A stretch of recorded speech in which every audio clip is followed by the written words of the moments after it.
Hi, kindergarten, first and second grade leaders. We are preparing for October 28th, and today we are celebrating baptism with kids who are ready to take that next step. If you can help us by having those conversations in small groups, I'd really appreciate that.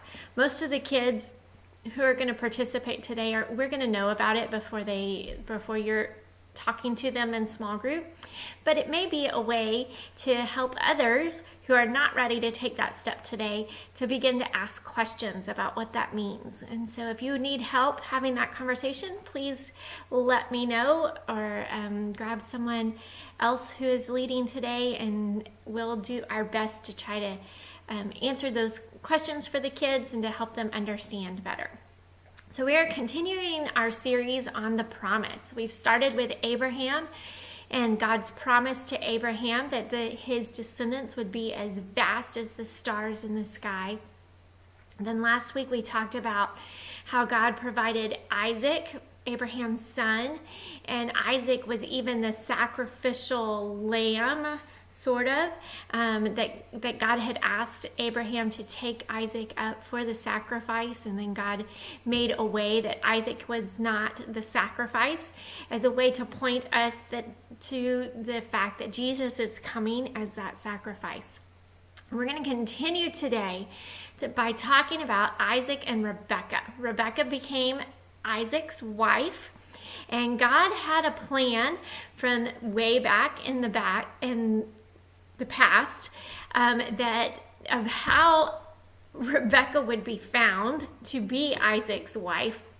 And I love this story because Abraham and Isaac were faithful to continue to pray and to continue to talk to God, and even in unconventional ways, they were able to find the woman that God had planned for Isaac, so that this lineage leading to Jesus, Abraham to Jesus, so that lineage would continue.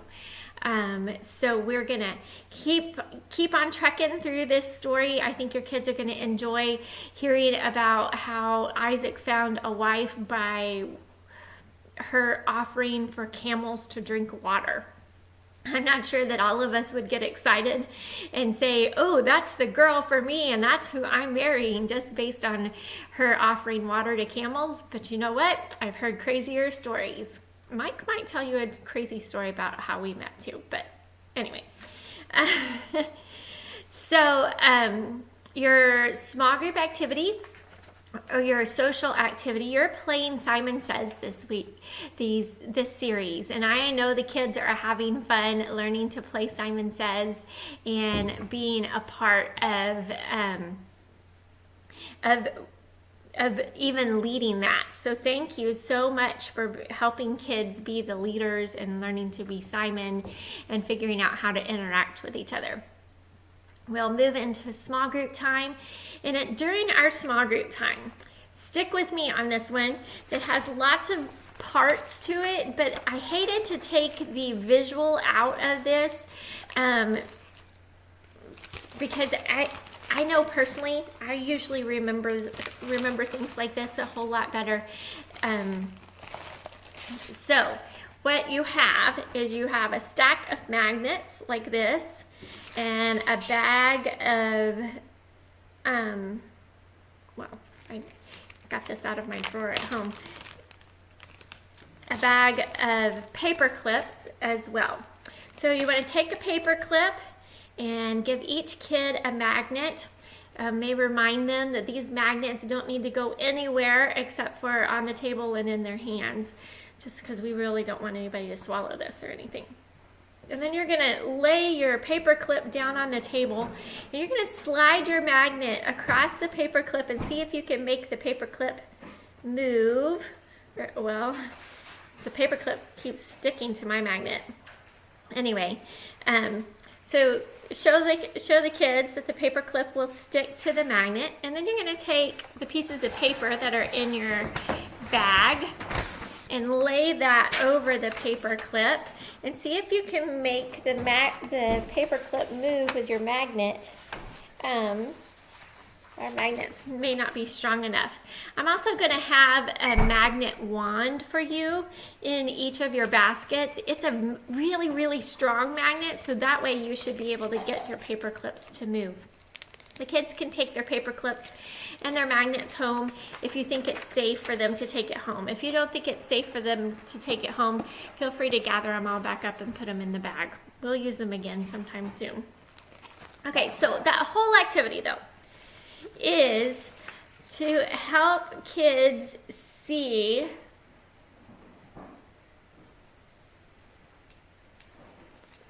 I'm going to read you exactly what's on the paper so that I say it right.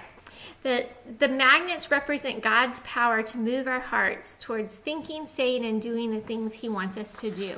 In other words, by having a relationship with God and by praying, by having a relationship with God, we are beginning to see our hearts and our thoughts and our actions change. So we can trust God when we pray to Him and ask Him for things, that He will do what is best to provide that for us. Just like He did for Isaac in providing a wife who watered camels. And that is weird. It's a weird story, but I think that's a really good way to show God's power and how God is paying attention to even the littlest details of our life. And then as another part of this lesson, again, this is an object lesson, so if you don't want every kid to have a magnet and you just want to demonstrate, feel free to do that. It's supposed to be an object lesson to help them show kids God's power. But each kid is going to get one of these papers. It's a prayer calendar for them to take home. And in your small group time, if you have enough time, you may want to help kids think about some things that they'd like to pray about. What are some things going on in their life, people in their lives that they'd like to pray for and they'd like to see God move and make those things happen? Help them put that on their prayer calendar, and then they can take that home and they can begin to pray for that as a family. Prayer is a powerful way for us to experience God's love and His plan in our lives. We pray anytime we speak to God, and prayer helps us set our minds and hearts on God to follow His plan. So just like the servant prayed to be able to know exactly who should be Isaac's wife, we can pray to the exact same God and know that He's taking care of those little details for us as well. Your memory verse activity for this series, I've changed it up just a little bit compared to what is written in your guide, because I tried to do the activity that was supposed to be done and I was not very good at it. So you do have your straws, and you're welcome to use your straws to build a tower if you can, but you also have a large sheet of paper that has all of the memory verse words on it, as well as little pieces of paper. The idea is that you pass out one of the little pieces of paper to each kid, and then they're going to take turns matching the words on their card to the words on the paper, and then once you've filled in all of the blanks, then you guys can say the verse together. It is a group activity if you do it like that. I realize that it feels small. You could also just have kids repeat the words as you lay it out there. So whatever really works best in your small group, as usual, you are free to do that. Then you will pray and dismiss. Thank you guys so much for leading and loving on kids. We'll talk to you soon.